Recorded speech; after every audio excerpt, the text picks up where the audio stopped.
Welcome back to Get Your House in Order, the podcast where we go beyond the spreadsheets and success stories to talk about the real stuff, mindset, meaning, and the courage it takes to live intentionally. Today, I'm joined by someone who helps us and people do exactly that. It's from the inside out work on your emotions, your reactions, and everything that is around how you behave. We do it from the financial side of things, but Svetlana Antonyshyn is a psychotherapist and the founder of Innercite Psychotherapy, a practice dedicated to helping individuals navigate life's messiness with clarity and compassion. In this conversation, we're going to unpack, and we don't know where this is going to go as usual. We're going to unpack the emotional side of achievement, the blind spots, the sabotage of our growth, and how healing and personal or generational growth is essential when you truly want to get your house in order.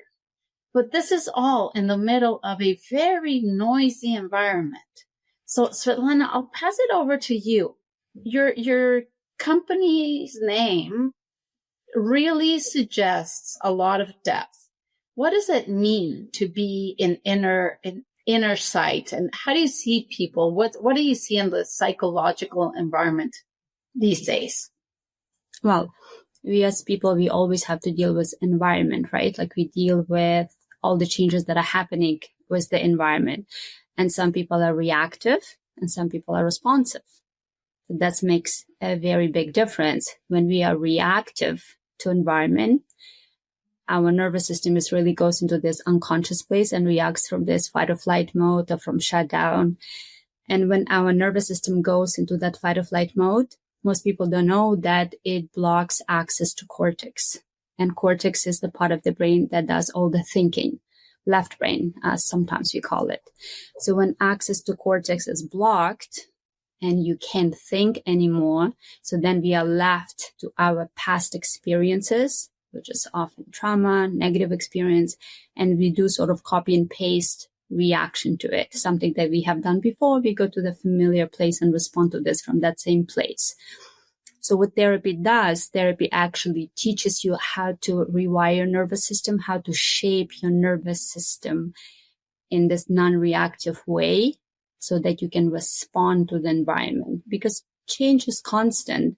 Actually, the only thing in this universe that is permanent is change. Everything changes. Economy changes, environment changes, politics change, and we still have to be okay. We have to respond to that environment properly.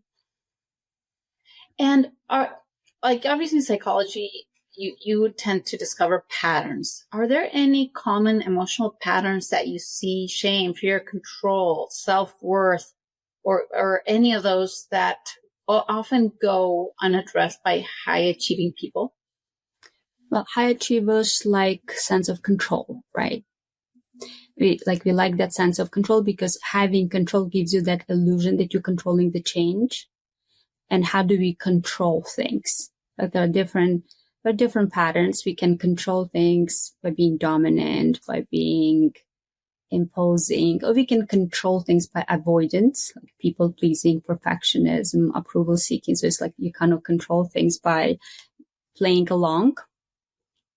And so these are the typical patterns, either fight or flight mode, when we are dominant, more aggressive, more controlling, or more like shutdown mode, when we are kind of avoiders, but package it nicely. That's interesting. Do you see that? I mean, we know that the financial markets and the economy are bumpy and messy. Have you noticed an increase in stress or reactive reactions lately with the people 100%. you deal with? 100%. Like the world is upside down, right? Like the world is very interesting right now.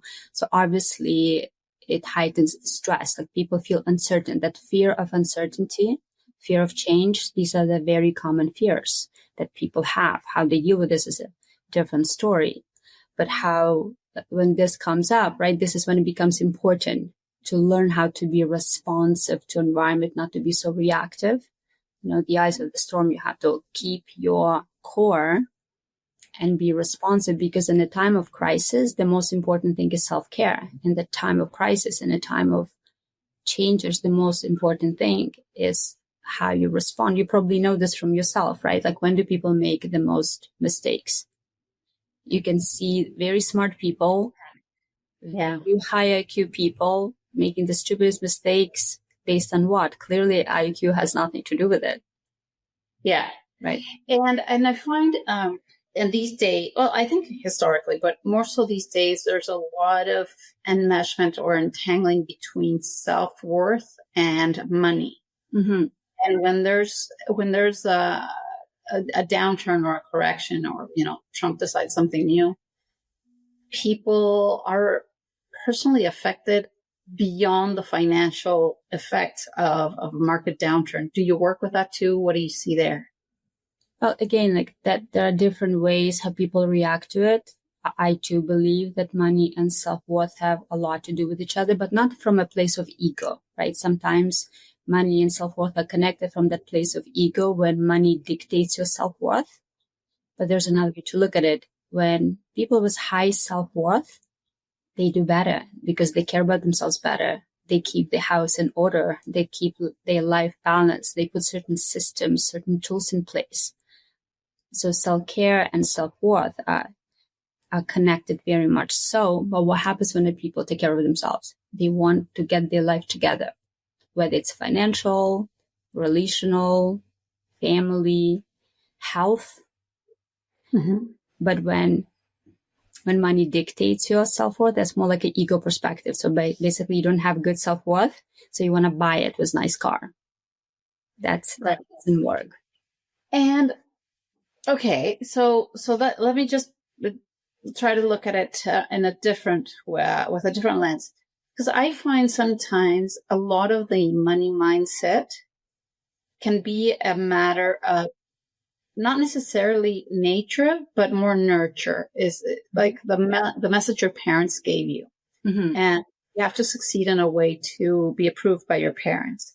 The money messages you get from your parents, they continue way past the year you turn 18. What do you see there? Is it something that people stop? Is it the messages, and it's not just money, all the messages you want to be and belong and so on. But I find it specifically with money and achievement and acquiring, there's a message that's transferred from the parents. How can people start releasing that pressure? So that goes back to what I was talking about, responding and reacting, right? Like all these messages, they are beliefs about money that really come from a different generation, from our parents, right? And depending on financial trauma, like if somebody was raised in poverty or somebody was raised in wealth, but there was a certain limitation to this, emotional limitations to this, right? So the messages that come from parents, from society, from upbringing, these are the reactive responses that people have. And yes, you can rewire your belief system, but you cannot change that which you do not acknowledge. So right. We definitely work with that. We work with that by bringing attention. That's that whole Innercite, right? Knowing yourself, where you're coming from. And for example, I've been reading more and more about the concept of emotional legacy. We often think about passing down wealth, and I mean, that's what we do for a living. But what about unresolved trauma or fear? Mm-hmm. Same thing. It gets passed down. Like, think about it. Like, if you're raised under high pressure, neglect, criticism, and your parents are not emotionally attuned to you, when love is conditional based on your marks at school, on your behavior, on how smiley and obedient and convenient as a child you are, what happens to those kids? They grow up, and that's the belief about themselves that they have.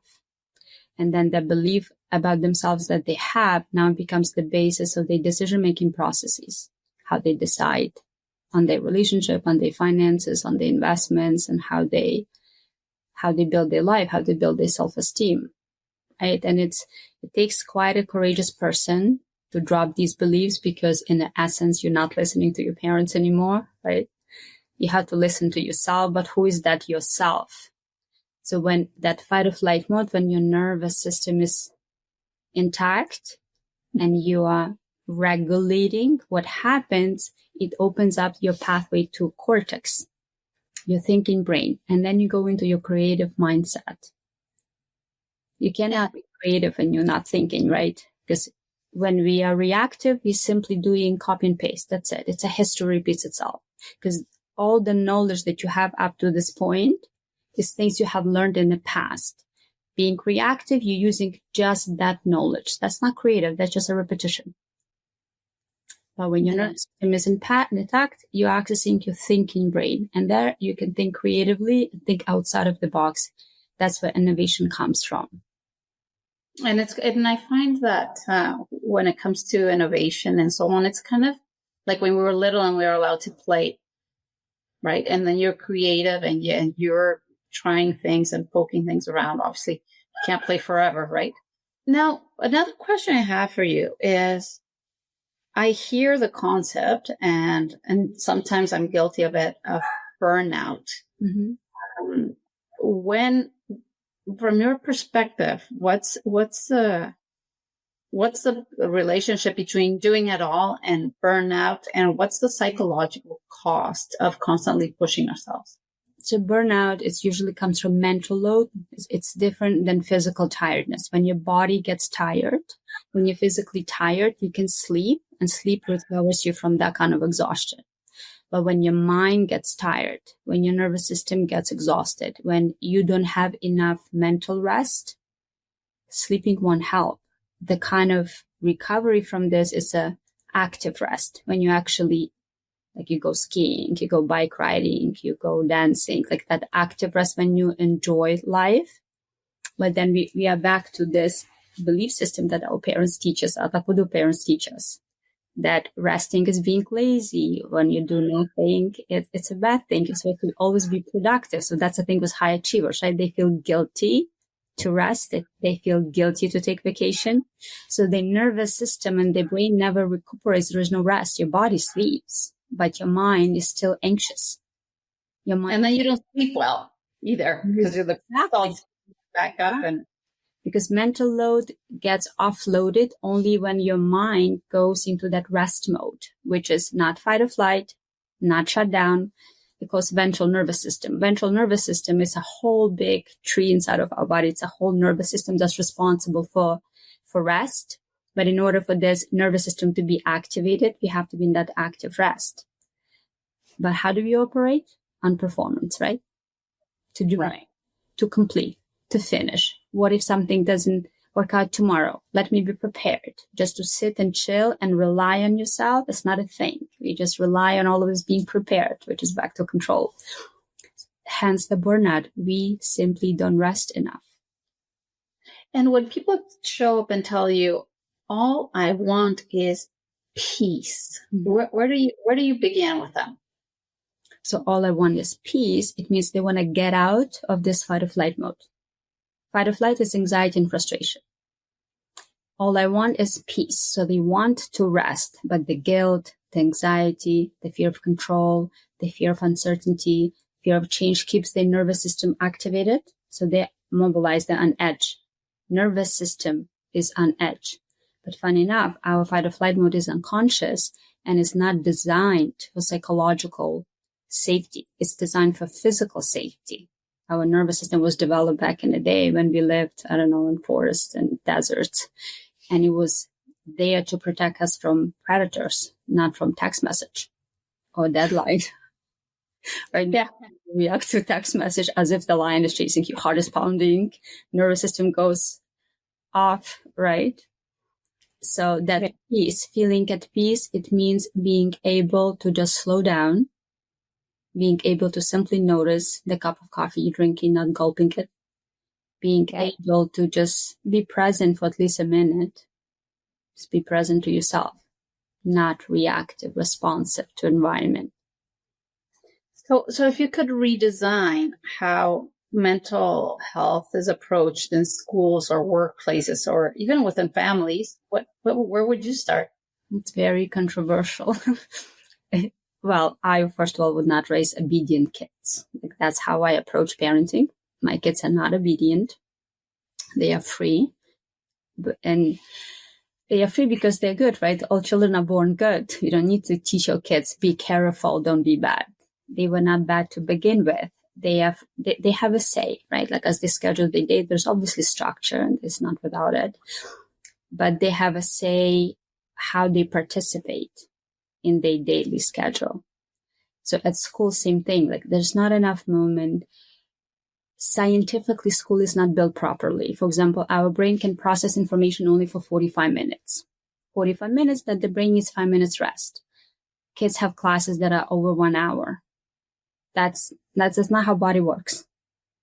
It's crazy. Even this simple thing. Kids can't sit, elementary school kids, they can't sit like that. They can't sit from 9 to 4 or 3, whatever the time is.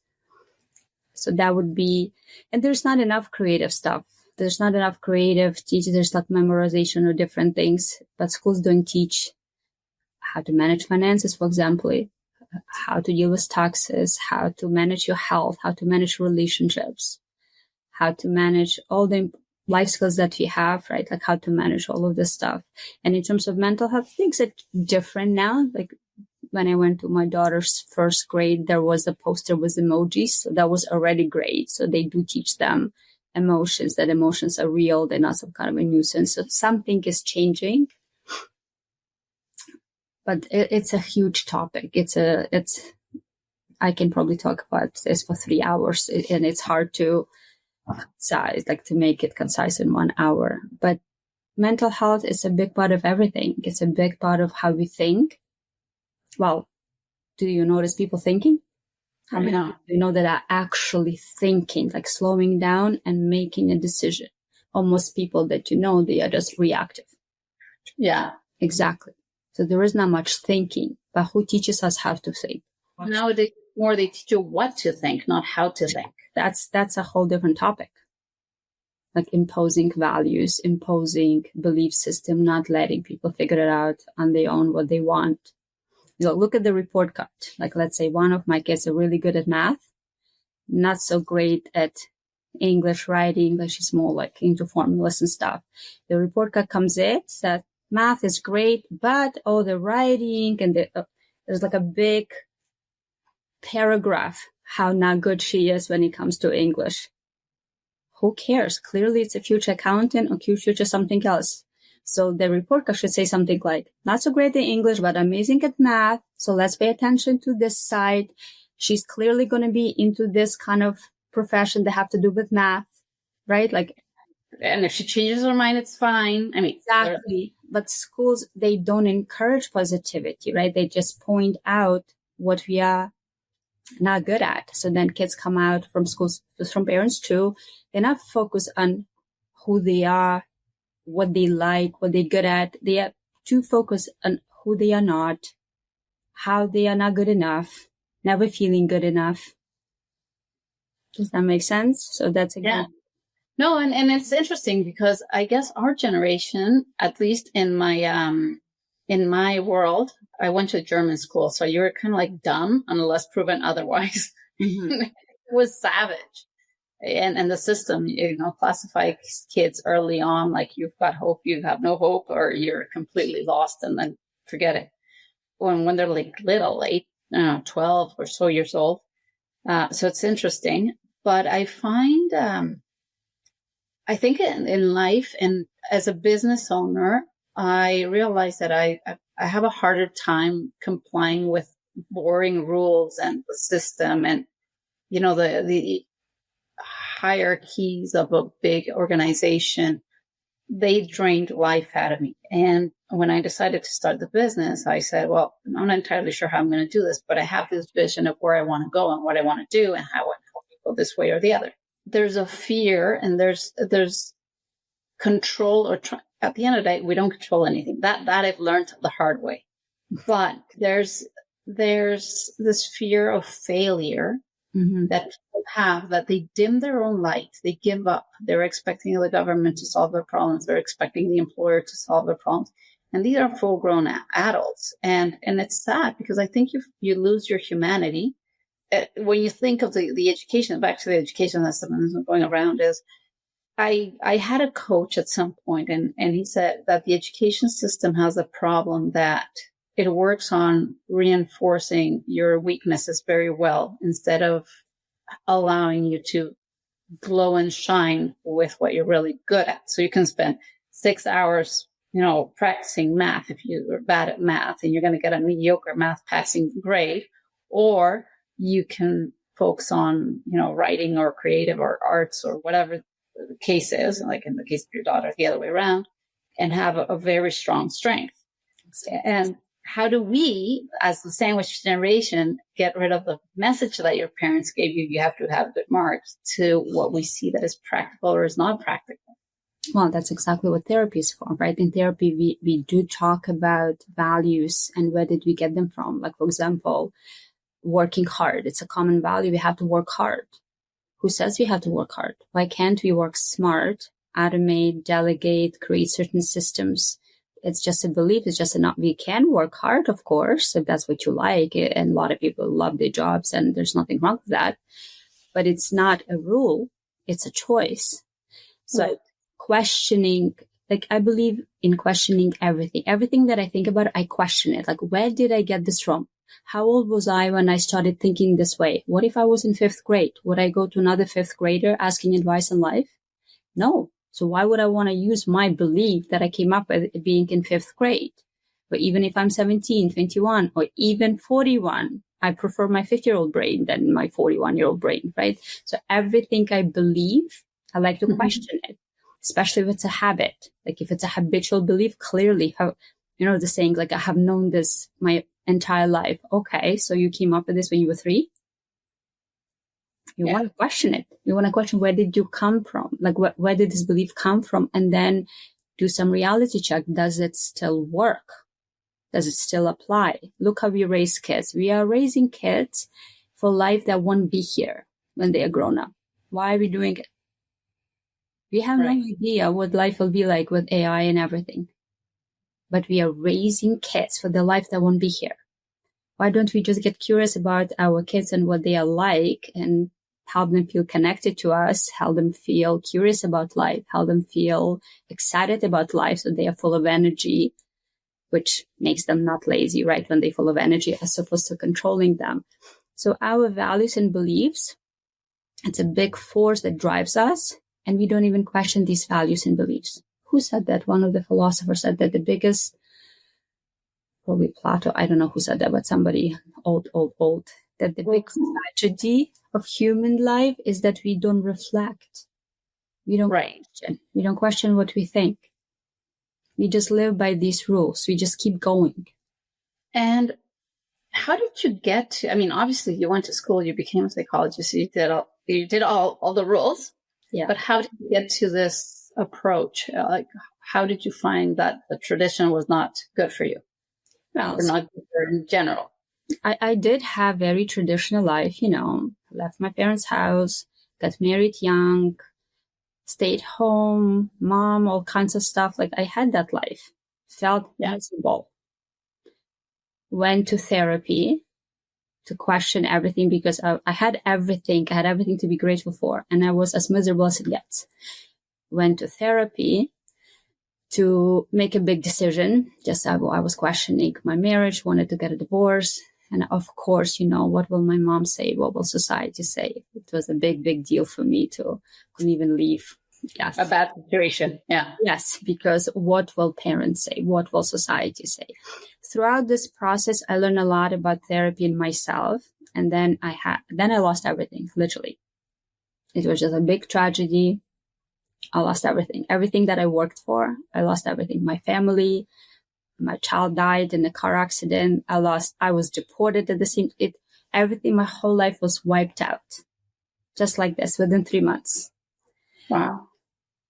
So clearly it was very transformative year after that, when I had to be by myself, trying to figure out what just happened, how to deal with this. There are no words for that to describe that. But throughout this life, throughout that year, this is what I realized. I have done everything a good girl should do. Went to school, got married, was a good girl, was good friends, and so on and on and on. And that didn't work. Why? I was questioning why, how come this didn't work? I did everything right, straight A student, the whole thing. Yeah. And I came out on the other side. I had lots of therapy before. So throughout that year, thank God, I had all these tools to actually deal with that kind of grief properly. And when I came out of that year, I went straight to school to become a psychotherapist because it was life-changing, obviously. And I was really inspired by my therapist before, and everything that I now had the tools to deal with absolute impossible. So when I came out of that year, I was someone else completely. And that old me literally died with that life. So I didn't just lose all of this. I lost myself. That version of me completely gone. And the new self was the result of all that questioning. And I'm nothing like I used to be. It's a completely different person. But this me is the one who I decided to be. Nobody decides for me, no authority, no parents. I decide for myself. Obviously, there are a lot of people that are gone now because of that, right? Because conformity, compliance, this is what our society loves. Yeah. And that's the last thing that I am. But now I have a life that's worth living. I have built life literally from scratch because when I came back to Canada, I pretty much had $15 that I spent on breakfast. And I had to build everything from scratch by myself. And that was in 2006. I started rebuilding in 2008. We are in 2025. Wow. I built a lot. And that came from that creative thinking. I am not reactive. I'm responsive to life's changes. And of course, it was hard afterwards. A lot of difficult moments were after as well. But from that tragedy, I was responding to it, not falling apart from it. There's a nice saying that I like to use. Some people are like potatoes. You put them in hot water and they fall apart. Correct. Some people are like an egg. You put egg in the hot water and it gets hardened. And some people are like a coffee bean. You put coffee bean in the water and it changes the environment. It makes coffee. So yeah, we all have to learn how to be the coffee bean.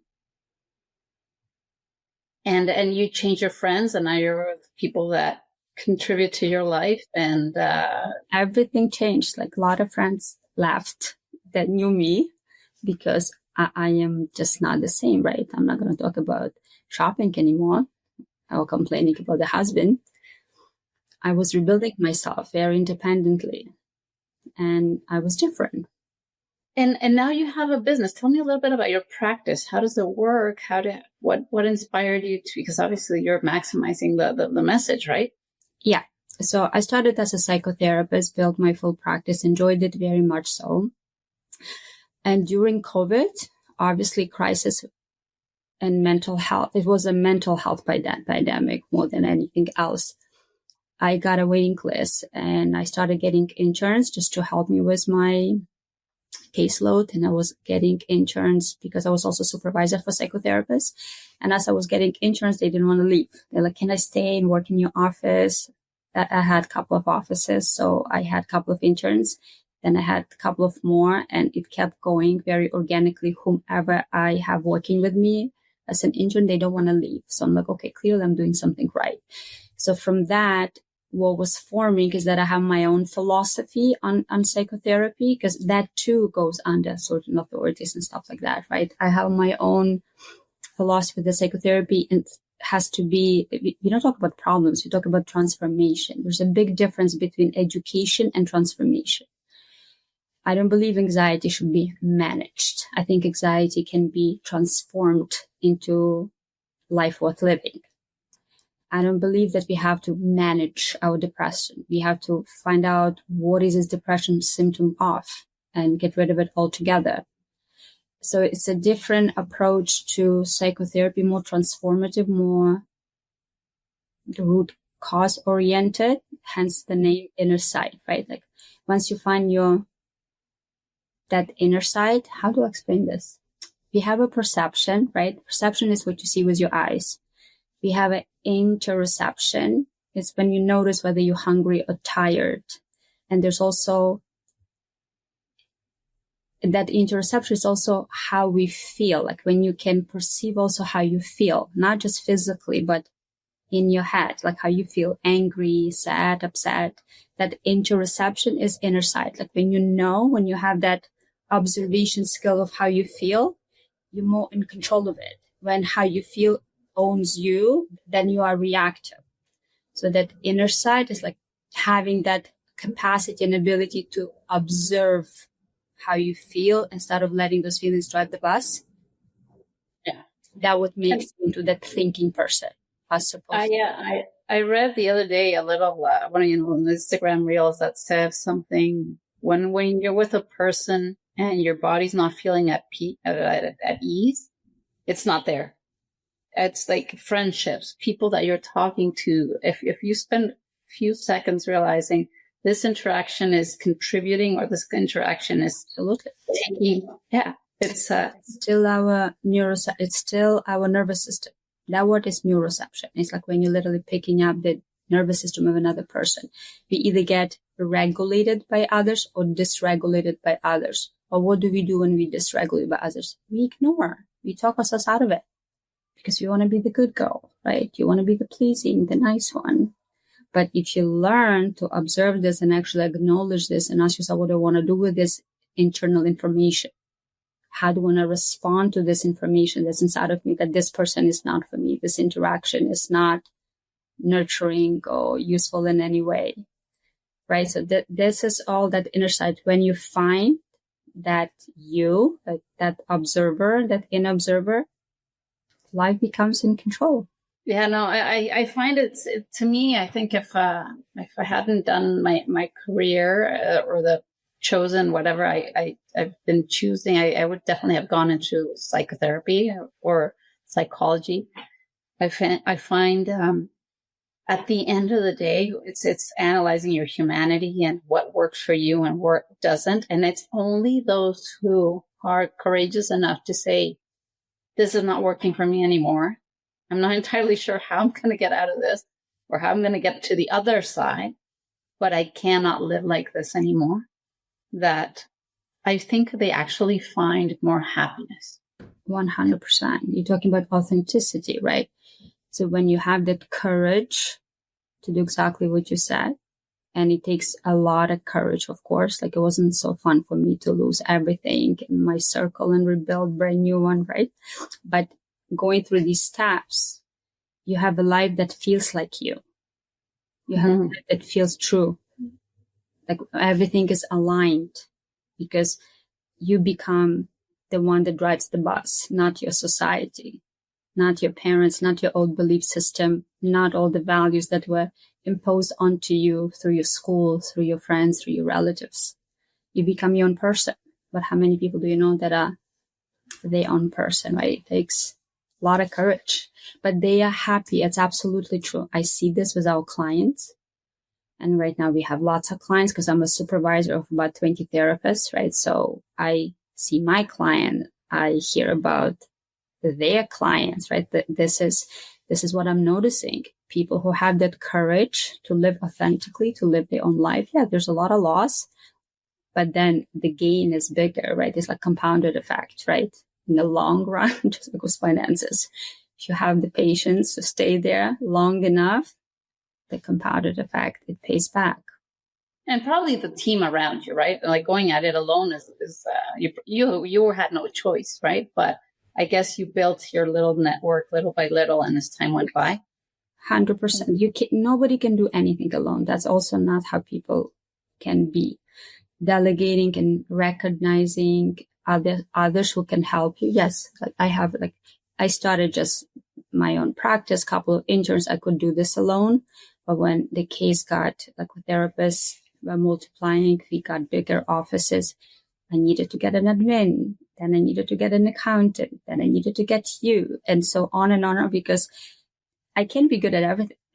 Nobody can be good at everything. Like you actually having a team of people, it's a big deal. I think it's also a big part of success, being able to build your team of people that are helping you in your success journey. It's also, but that comes with a nervous system as well.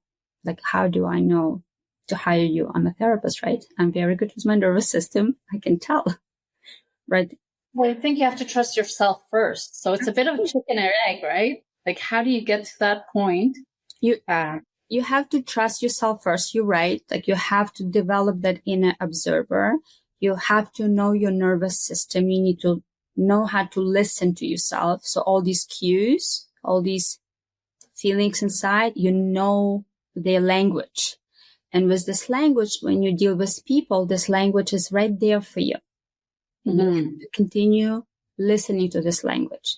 It is anybody's experience. Anybody you go to, you know exactly who to talk to, who not to talk to. Right? Your nervous system knows way before your mind catches up. You just have to make peace with that. And to discern, because that's another piece. Like, there is that intuition, there's that nervous system, but there's also fear in our head, this talking. And that's probably the hardest part in therapy, also to teach people that discernment. When do you know it's your nervous system talking, if it's a voice of truth, and when it's your fear keep lying to you, basically, right? So it's hard to explain this. It's done in person, right? Like, it's a unique experience for every person. Once they learn that discernment, they know who to trust. I don't need to trust people. I trust myself. And that's all that I need. Like, whenever I meet people, whatever work I do with people, I trust myself and I know who I'm working with because I trust myself, right? Now that I know who I'm working with, I can trust their expertise. That's how it works. Whether I'm hiring a painter or financial advisor, I choose a person because person who is authentic, they will be good at what they do, not because of me, because of themselves. Yeah, and I'm honored. But at the same time, I find we are given all these ideas that more is better. You have to have a lot of friends. She's very popular, and those are ideas that you get when you're teenage, right? As I've aged, I'm an extrovert. I love people. I love understanding their situations and helping them, get rid of all the noise and structure things. And that part is fun. It's like my playground, right? With very important stuff and removing emotions from a very emotional conversation and getting everyone ready. But I realize that I have friends that don't necessarily overlap. They're really good friends. They each have their own spot. Most of them don't know each other. And that's how it's worked for me, because these are the friends from childhood that we have history together. These are the friends from my work environment that, listen, I would catch a grenade for all of them, but they each have their little spot in that. I always talk about my shelf where you have your little memories where you put them, or, if you saw the movie Inside Out, you put your little spheres there. Like, oh, this one goes there, this one goes there. It looks great. And as long as my little shelf is not moving and we're all good. But I don't want to have too many spheres there, more than what I'm obviously naturally going to have, because then those things start moving and then it gets messy and then it's noisy and everybody wants to go out and everybody wants to see you and then you're tired and you can't, and you start failing. But I think you start failing yourself when you start pleasing everyone, right? Exactly. When you start pleasing everyone, right? When you avoid conflict with them, you're creating conflict with yourself, right? Like, you can't avoid this conflict. But there is also that piece when we are younger, our psychology, our psyche has a milestone. It's a certain milestone when young kids need to get to know themselves. And in order to get to know yourself socially, financially, career-wise, sexually, romantically, in all of these areas, you need Chinese buffet of people, not just your parents. So that's why young people usually are more inclined to have big groups of people. That's just a milestone, psychological milestone that passes. And usually young kids, teenagers, young adults, those are the ones who love to have these big groups of people. They usually have some cause, or they are groupies following some band or whatever that they do. It's just a psychological milestone. And then it winds down. After that, it's about quality and not quantity. Once that is down and you're more into your authentic self, it's about how you distribute your time. Now, time becomes valuable to you when you're young. You want to just fill up this time with something because, there's something to do with, like, a terrible thing. God forbid you're bored, right? I'm bored. Exactly. I'm hard. Exactly. But when you're older, the me time, the alone time feels like solitude. Feels like, oh my God, nobody's talking, right? I can actually think and figure stuff out. So time becomes a very important commodity. And now you're going to be much more selective how you're going to distribute your time between which friends, right? So there's like that aspect. And social life is also, like you're right. We have this friend group, you have this friend group. I think social life is a lot like portfolio. You have to diversify it, right? Yeah. You have these friends for these purposes. You have these friends for these purposes. Like I have a whole group of friends. They are clinic owners. And I have friends that you just go dancing, right? It's just different purpose. Because whatever, like I need support as a clinic owner, right? Like I like that support because these are the conversations I cannot have with my friends. If my friends don't work, let's say, right? Like they will be bored to death with my conversations. But if I talk to these friends, they love talking about marketing and Google Ads and conversion rates, right? So this is like just diversifying your social life the way you would with your financial life. And it's hard to generalize because it doesn't work. But if you were to put in a quadrant, adult male, adult female, junior boy, junior girl, do you see differences, similarities, old guard, new guard? What's the trend in self-awareness? In self-awareness? Well, women are a little bit more self-aware for one reason, because as little girls, we are allowed to cry and boys are not, right? So when we are little, and girls can be emotional because we are allowed just to be ourselves, obviously they practice the emotional awareness, they practice the emotional intelligence. And boys, unfortunately, were raised as boys don't cry, be a man, or whatever, all of this BS sayings. So they are not allowed to explore the emotions as much, right? So there is that aspect. There is also, like, we are different. The role of testosterone is very different from the role of estrogen. Like there's a different purpose behind these two hormones, right? So they also dictate our sense of self-awareness. Like testosterone is a hormone that's more solution-oriented. So people who have a little bit more testosterone, they're more like solution-oriented. Estrogen, it's a hormone that's responsible for care. So people who have more estrogen, they are more care-oriented, process-oriented. Right. So that self-awareness also comes, like, I don't think there's any gender differences in that way. It's the upbringing. It's the values, the upbringing, and how emotionally attuned the parents were to the kids. That's what is it. Do you see more pressure now to act one way or the other? I think it's always been the same. It just, the pressure is different, because the pressure has to do what society is dictating. Like back in the day, it was all about, 9 to 5 jobs, industrial revolution. So we were like, society was like authority oriented. So the pressure was for performance, good grades, stuff like that. Like it's like as society is changing, the pressure topic is changing, but pressure is the same.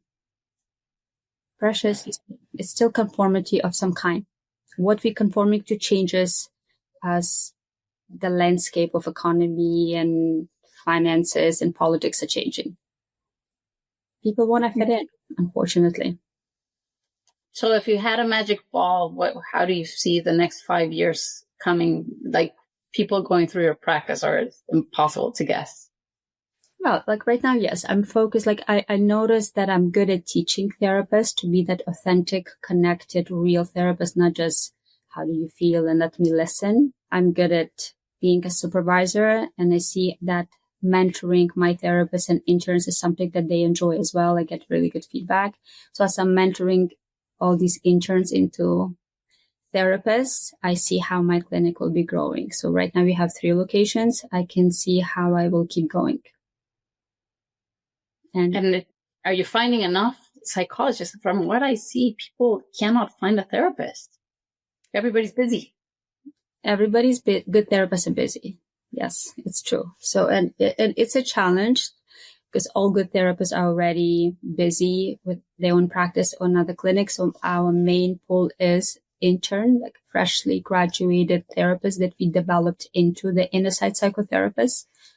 I believe soon enough it will be a new term. Innercite psychotherapist is going to be like a Starbucks. So they have, when they finish school, the internship is 9 months. So they are with me 9 months of intensive supervision, weekly supervision, ongoing workshops. So we really are forming them into this quality, connected kind of psychotherapist.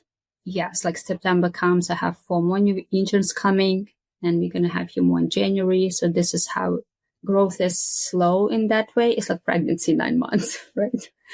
But you'd rather grow right than fast, right? Exactly. And I believe true growth is much better, slow and steady than fast, because the crash and burn is not my style. That's interesting. Okay, so we don't want to keep people here longer than we have already, but Svetlana, I really, really appreciate you being here. It's been a really grounding and powerful conversation. It's a reminder that you cannot get your house in order on the outside until you begin tending to what's happening inside. And if this is a conversation that stirred something in you, don't ignore it. Sit with it, share it, and talk about it with someone, right? Many times we find people that are financially struggling, and it's many times more complicated what's going on in their heads than what's really happening in real life. So reaching out to someone who can help you and walk you and talk you through your problems is very helpful. Remember, getting your house in order isn't about perfection. It's about awareness. It's about alignment and courage. So it's everything that Svetlana embodies beautifully and makes it look so natural. So Svetlana, thank you so much for being part of the podcast. I hope you had fun. Yes. And, it wasn't that scary. It was the first podcast, so welcome. And I hope you can come back and do many more, because there's no doubt that our topics overlap. A lot of what I do with money starts with things you do with your clients, and then we can follow through with a plan for them, right? So thank you for listening. And until the next time, take care of what matters most. Thank you.